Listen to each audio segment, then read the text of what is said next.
सीधे राजधानी दिल्ली से दंगल आप देख रहे हैं। प्रधानमंत्री नरेंद्र मोदी का इंतजार किया जा रहा है। बीजेपी दफ्तर में तैयारियां पूरी हो चुकी हैं। हजारों की तादाद में यहां पर कार्यकर्ता पहुंच चुके हैं जो जोश से लबरेज हैं। पीएम का इंतजार किया जा रहा है। थोड़ी देर के बाद आपको बता दें प्रधानमंत्री नरेंद्र मोदी यहां पर पहुंचेंगे और ये तस्वीरें इस वक्त आप देख रहे हैं बीजेपी हेडक्वार्टर की, जहां पर जबरदस्त भीड़ कार्यकर्ताओं में देखने को मिल रही है। कार्यकर्ता उत्साहित भी हैं। नरेंद्र मोदी का प्रधानमंत्री का इंतजार किया जा रहा है क्योंकि गुजरात में जो कमाल का प्रदर्शन किया है मोदी के इस लहर में भारतीय जनता पार्टी ने, उसको लेकर बीजेपी का यह दावा है, न भूतो न भविष्यति। बीजेपी 1980 में गठित होती है। 1981 का पहला उपचुनाव वो नरोड़ा से पाटिया से जीतती है, लेकिन उसके बाद आपको बताते चले कि कभी इतनी प्रचंड जीत का मौका उसके लिए नहीं आया।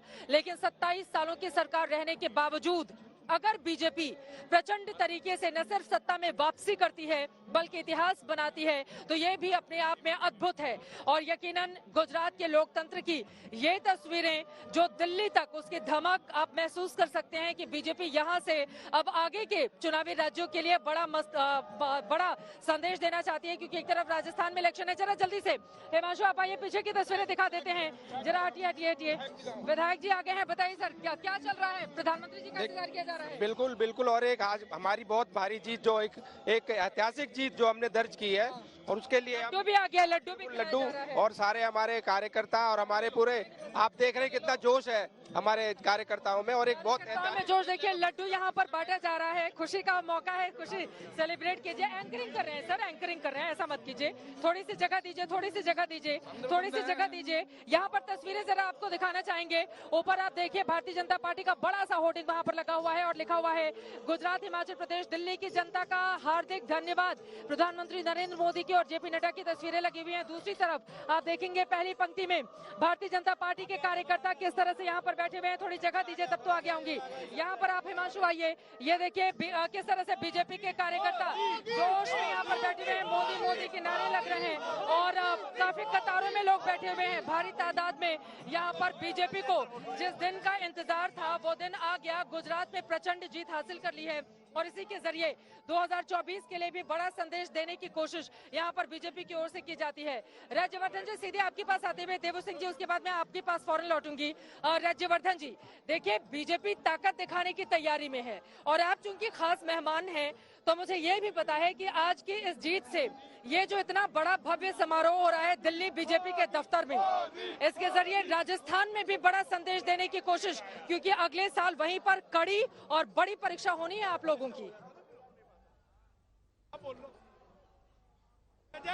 जी, राजस्थान एक ऐसा उदाहरण है जो पूरे देश के सामने कि बड़े बड़े नारे देकर जिस तरह क्या नाटकीय तरीके से राहुल गांधी आए थे और गिनती गिन रहे थे 1, 2 और 10 तक गिनती करिए और 10 तक गिनती में किसानों का जो लोन था वो सारा माफ हो जाएगा। बेचारे किसान आज तक दर दर भटक रहे हैं, कोई लोन माफी नहीं हुई।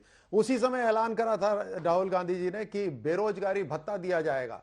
युवाओं लाइन में कतार में खड़े हुए, लेकिन आज भी उनका यह हाल है। किसानों का तो यह हाल है कि एमएसपी में बाजरा भी नहीं खरीदा गया, बल्कि पड़ोसी राज्य हरियाणा और मध्य प्रदेश में एमएसपी पे खरीदा गया।